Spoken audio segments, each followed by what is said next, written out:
Assalamualaikum warahmatullahi wabarakatuh. Selamat datang kembali di channel Jari-Jari Guru. Oke, pada video kali ini kita akan belajar lagi seputar TPS untuk persiapan UTBK SBMPTN. Nah, buat kalian yang mau mempersiapkan mengikuti ujian UTBK tahun ini, saya doakan semoga nanti teman-teman bisa lolos dan bisa masuk di jurusan favorit dan jurusan sesuai dengan keinginan kalian semua. Amin. Oke, pada video kali ini saya akan membahas gimana cara paling gampang mengerjakan soal TPS penalaran umum. Ini soalnya saya ambil dari contoh resmi dari LTMPT. Ini kemarin LTMPT mengupload di sosial media resminya dia di melalui akun Twitternya itu. Oke, langsung cek aja ke contoh soal yang pertama itu yang kayak gimana sih penalaran umum itu. Oke, nah menurut saya ini untuk mengerjakan soal TPS penalaran umum ini kayak nggak ada rumus resminya gitu. Jadi kuncinya ya teman-teman harus banyak-banyak latihan dengan jenis soal-soal yang ya mirip-mirip dengan dengan soal yang disajikan oleh LTMPT yang kayak gimana gitu. Cuma kalau kita memperhatikan soal yang dari LTMPT itu gini, ini hampir kayak soal bahasa Indonesia waktu kita sekolah dulu ya. Jadi ada teks terus ada pertanyaan. Nah, dari terus kita diminta untuk menentukan jawabannya dari berdasarkan paragraf yang disajikan gitu. Oke, ke contoh soal yang pertama ini, cara ngerjakannya gimana sih? Atau cara paling gampangnya itu kayak gimana? Kita perhatikan untuk soal yang pertama. Ini kita diminta untuk memperhatikan paragraf 1. Berdasarkan paragraf 1, manakah di bawah ini pernyataan yang benar? Jadi kita cukup memperhatikan paragraf 1 aja, nggak perlu memperhatikan paragraf-paragraf yang lain gitu. Cukup paragraf 1 saja, nggak usah buang-buang waktu untuk membaca paragraf yang lain. Nah, terus ini juga mungkin kebanyakan kesalahan dari teman-teman yang menghabiskan waktu gitu. Cara ngerjakannya itu dibaca dulu semua teks paragrafnya itu baru ngerjakan soalnya. Nah, itu salah. Harusnya yang cara agar lebih efektif dan efisien dalam menggunakan waktu mengerjakan ini, kita baca dulu soalnya. Berdasarkan paragraf 1, manakah di bawah ini pernyataan yang benar. Nah, kalau sudah membaca soalnya baru kita membaca paragrafnya. Nah, kalau saya sih sebenarnya biasanya nih kalau ketemu soal yang jenis kayak gini, saya baca soalnya dulu, terus saya baca sekilas pilihan jawabannya itu apa aja. Tapi ini bisa nggak harus dibaca pilihan jawabannya. Jadi setelah membaca soal langsung ke paragraf terus membaca jawabannya itu boleh. Tapi kalau aku ini baca soalnya terus saya baca pilihan jawabannya baru saya membaca paragrafnya itu, nanti akan lebih mudah menurut saya kayak gitu. Silakan teman-teman kira-kira enaknya kayak gimana, tapi saya nggak menganjurkan kalau teman-teman itu membaca teksnya dulu semuanya terus baru mengerjakan soalnya. Jadi dibalik, baca soalnya dulu baru teksnya dibaca. Oke, ini berdasarkan paragraf 1, manakah di bawah ini pernyataan yang benar. Oke, kita baca. Gunung Agung, A, B, C, D, E semuanya tentang Gunung Agung. Oke, yang Gunung Agung yang pertama memiliki mata air yang kering. Kuncinya itu memiliki mata air yang kering. Yang kedua, mengeluarkan lava yang berbahaya. Yang ketiga, berbahaya bagi lingkungan sekitarnya. Terus Gunung Agung memiliki suhu yang lebih tinggi dari gunung lainnya. Terus Gunung Agung menyimpan material yang dapat dipancarkan kapanpun.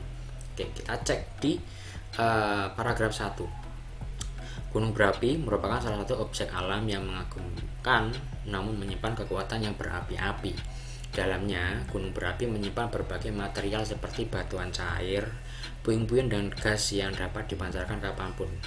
Apabila meletus, gunung berapi mengeluarkan lava. Oke, ini ke pilihan yang B, mengeluarkan lava yang berbahaya. Apabila meletus, gunung berapi mengeluarkan lava. Apabila ya kuncinya itu apabila. Apabila itu ya kalau dia meletus ya mengeluarkan lava, batu dan abu ke udara, tapi kalau enggak ya enggak gitu. Berarti pilihan jawaban yang B ini ini salah ya, jangan dipilih karena ini kan tentang penalaran umum ya, penalaran umum. Jadi kira-kira mungkin nggak kalau Gunung Agung itu selalu mengeluarkan lava yang berbahaya? Kan enggak, apabila meletus saja itu. Jadi pilihan jawaban yang B, bukan. Terus yang tadi kita bacanya selesai sampai mana ini ya. Terus gunung yang akan meletus biasanya mengalami kenaikan suhu. Gunung yang akan meletus biasanya ya, jadi enggak selalu nih. Berarti ini kan Gunung Agung ya, Gunung Agung itu seperti di pilihan jawaban yang D, memiliki suhu yang lebih tinggi dari gunung lainnya. Ini gunung yang akan meletus biasanya ya, biasanya, jadi enggak selalu. Biasanya mengalami kenaikan suhu di sekitarnya. Berarti pilihan jawabannya D juga bukan. Oke, pilihan D juga bukan. Hanya kalau mau meletus saja, dan ini pun biasanya, jadi enggak selalu gitu. Tapi ya pastilah kalau mau meletus otomatis suhunya pasti akan naik gitu. Terus selain itu terdapat ciri-ciri lain seperti keringnya mata air. Nah, keringnya mata air ini seperti di pilihan yang pertama. Gunung Agung memiliki mata air yang kering. Belum tentu. Karena di sini keringnya mata air itu adalah ciri-ciri lain dari gunung yang akan meletus. Oke. Gitu ya. Jadi pilihan yang A ini bukan. Kita tinggal punya pilihan yang C dan E. Kita baca yang selanjutnya aja. Selain itu terdapat ciri-ciri lain seperti keringnya mata air, suara gemuruh, dan migrasi hewan di sekitar gunung. Beberapa gunung berapi yang tercatat berbahaya adalah daftar gunung-gunungnya. Gunung Agung berbahaya bagi lingkungan sekitarnya. Mungkin apa enggak? Enggak dong. Berbahaya kalau dia meletus saja. Berarti pilihan yang paling tepat itu adalah yang E. Kenapa kok yang E? Gunung Agung menyimpan material yang dapat dipancarkan kapanpun, sesuai dengan kalimat yang kedua. Di dalamnya gunung berapi menyimpan berbagai material seperti batuan cair, puing-puing, dan gas yang dapat dipancarkan kapanpun. Oke, jadi pilihan yang paling tepat itu adalah yang E. Oke, gitu ya. Jadi baca soalnya, lanjut baca teksnya, terus baru kita jawab. Ke contoh soal yang kedua. Ini masih sama, kita diminta untuk memperhatikan paragraf 1. Jika gunung berapi tidak mengeluarkan lava, batu, dan abu ke udara, manakah di bawah ini simpulan yang benar? Oke, jika gunung berapi tidak mengeluarkan lava, batu, dan abu ke udara, manakah di bawah ini simpulan yang benar? Gunung berapi tidak aktif, tidak meletus, tidak berbahaya, tidak mengalami kenaikan suhu, tidak mengalami kekeringan. Yang mana nih kira-kira tanpa membaca teks? Karena tadi sudah kita baca, ya jawaban yang paling tepat adalah yang B. Ya gak? Kalau gunung berapi tidak mengeluarkan lava, ya berarti dia tidak meletus gitu. Aktif, apakah mungkin gunung berapi itu aktif? Ya Gunung Agung itu salah satu contohnya. Gunung Agung, Gunung Papandayan, Merapi, dan lain sebagainya, atau beberapa nama gunung yang disajikan di sini, mereka itu aktif, tapi dia nggak meletus. Berarti jika gunung berapi tidak mengeluarkan lava, batu, dan abu ke udara, berarti simpulan yang paling tepat itu adalah yang B. Ya gunung berapi itu tidak meletus. Ini semua gunung berapi yang aktif punya ini gitu, lava, batu, dan abu ini semuanya punya. Itu gunung aktif. Tapi kalau dia nggak meletus, ya mereka ini nggak akan keluar, itu maksudnya gitu. Itu berbahaya ya cuma kalau meletus saja. Kenaikan suhu kalau mau meletus, kekeringan juga kalau mau meletus. Jadi kalau pilihan jawaban yang paling tepat itu adalah yang B. Ke contoh soal yang ketiga, masih seputar paragraf pertama. Apabila di suatu gunung berapi terjadi kekeringan mata air, suara gemuruh, dan migrasi hewan di sekitar gunung, manakah di bawah ini simpulan yang paling mungkin benar? Yang paling mungkin benar yang mana nih? Jadi ini kalau suatu gunung berapi itu kekeringan, terus mengeluarkan suara gemuruh dan hewan-hewan di sekitarnya itu melakukan migrasi, manakah di bawah ini kira-kira simpulan yang paling mungkin benar. Gunung tersebut pernah meletus, sedang meletus, telah meletus, akan meletus, baru saja meletus. Kira-kira yang mana nih? Kira-kira kalau baru saja meletus nggak mungkin hewannya baru migrasi setelah meletus. Jadi ini bukan. Akan meletus, menurut saya sih yang D ya. Akan meletus. Ini telah dan baru saja ini sama. Sedang meletus ini nggak mungkin sih ya, nggak mungkin ya, karena hewannya ini baru bermigrasi gitu. Kalau pernah meletus bisa jadi meletusnya sudah dulu banget. Nah terus masa migrasinya sekarang hewan-hewannya tuh, nggak mungkin. Jadi pilihan yang paling tepat itu adalah gunung tersebut akan meletus ya. Jadi tipe soal TPS yang penalaran umum itu memang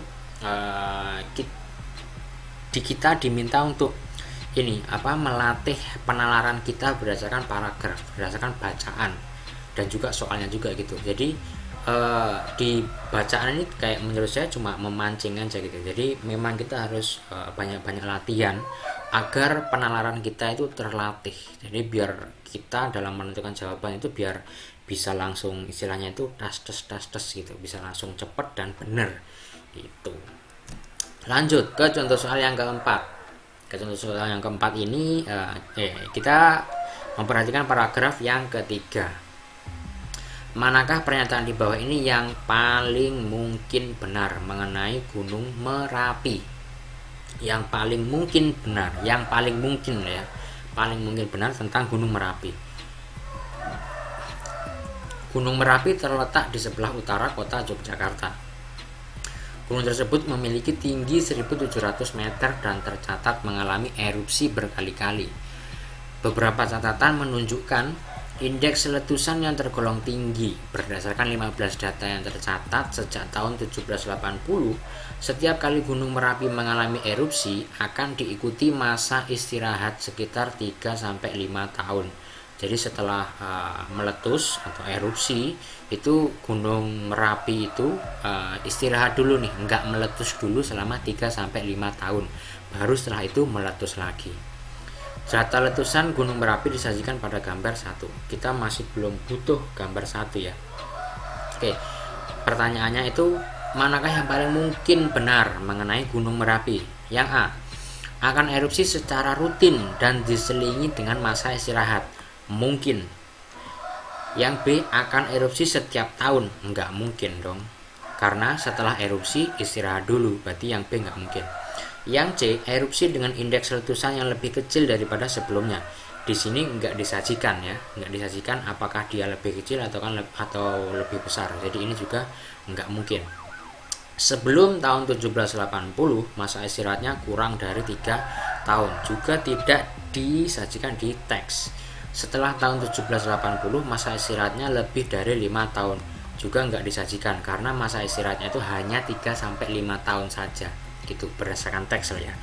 Berarti pilihan yang paling mungkin benar itu adalah yang A, Gunung Merapi itu akan erupsi secara rutin dan diselingi dengan masa istirahat. Jadi maksudnya rutin itu misalkan sekarang meletus, jadi setelah meletus istirahat dulu 3 tahun atau 5 tahun, meletus lagi, terus istirahat lagi 3-5 tahun, meletus lagi. Nah dimaksud rutin tuh kayak gitu. Jadi pilihan yang paling tepat itu adalah yang A. Nah ini kita melihat grafik berdasarkan gambar 1. Gambar ini yang ini tadi gambar 1 ya, gambar 1 ini. Terus yang selanjutnya berdasarkan gambar 1, pada tahun berapakah Gunung Merapi menunjukkan VEI, Volcanic Explosivity Index, kedua tertinggi? Gampang banget, yang paling tinggi kan ini, kedua tertinggi ya ini dan ini tahun berapa nih? Tahun 1930 dan tahun 1961. Pilihan yang paling tepat adalah yang C, gampang banget. Oke, tinggal ngelihat gambar. Yang keenam, berdasarkan gambar 1, apa yang paling mungkin terjadi jika setelah tahun 2010 Gunung Merapi meletus? Tahun 2010 berarti yang ini. Kira-kira nih, nah ini nalar kita juga diuji lagi di sini. yang paling mungkin terjadi jika setelah tahun 2010 Gunung Merapi meletus. Oke, kita coba perhatikan grafiknya ini.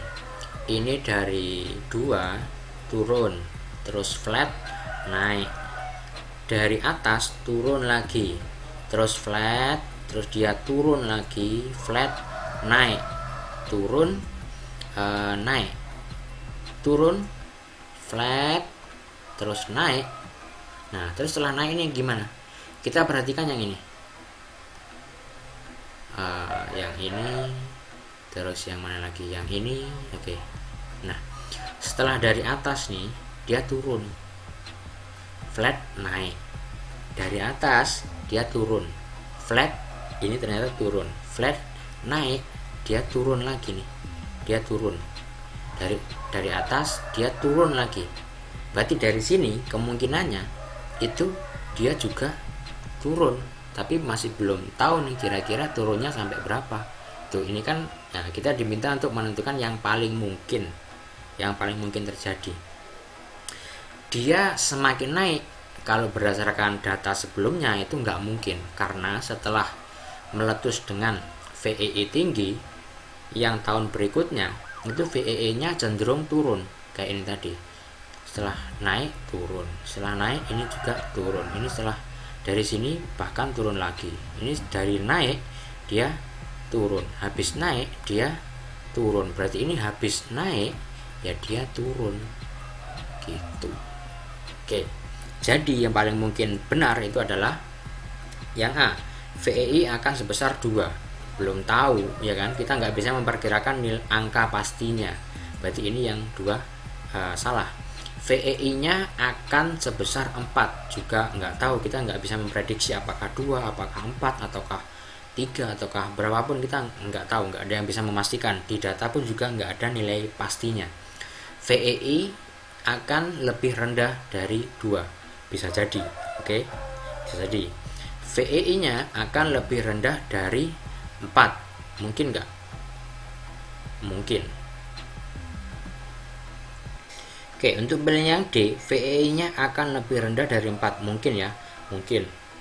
Terus yang E, VEI-nya akan lebih tinggi dari 4, nggak mungkin, karena ini nggak mungkin naik. Oke, nggak mungkin naik. Berarti ini juga nggak mungkin. Berarti kita punya 2 jawaban nih. Kira-kira yang paling mungkin terjadi itu yang mana? Kita analisis yang C dulu.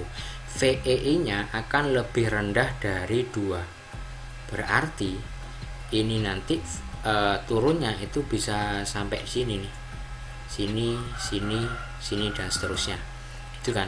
Padahal kita nggak tahu apakah dia akan turun di angka 3, ataukah dia akan turun di angka 2,5, ataupun yang lainnya ya.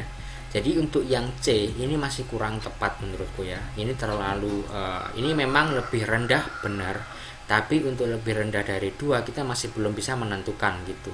Bisa jadi nanti meletusnya atau VEE-nya itu di angka 3. Oke, jadi yang paling tepat itu pasti dia akan lebih rendah dari 4, karena ini kan nilainya 4 gitu. Berarti VEE-nya nanti akan sebesar atau lebih rendah dari 4, ini udah pasti benar. Paling mungkin benar itu adalah yang D. Oke, di sini adalah lagi-lagi nalar kita diuji.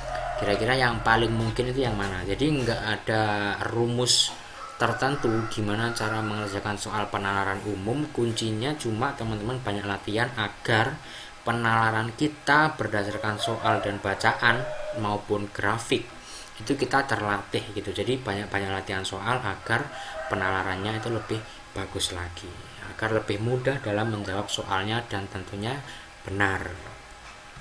Oke, terima kasih sudah menonton. Mohon maaf kalau ada salah-salah kata mungkin. Terus kalau mungkin teman-teman mendengar suara ayam, saya mohon maaf. Semoga tidak mengganggu penjelasan materi pada video kali ini. Terima kasih. Jangan lupa untuk likes, komen, atau kalau ada pertanyaan silakan ajukan di kolom komentar. Terus jangan lupa untuk share juga ke teman-teman kalian kalau memang video ini dirasa cukup bermanfaat. Mungkin itu saja yang bisa saya sampaikan. Sekian dari saya. Terima kasih sekali lagi. Wassalamualaikum warahmatullahi wabarakatuh.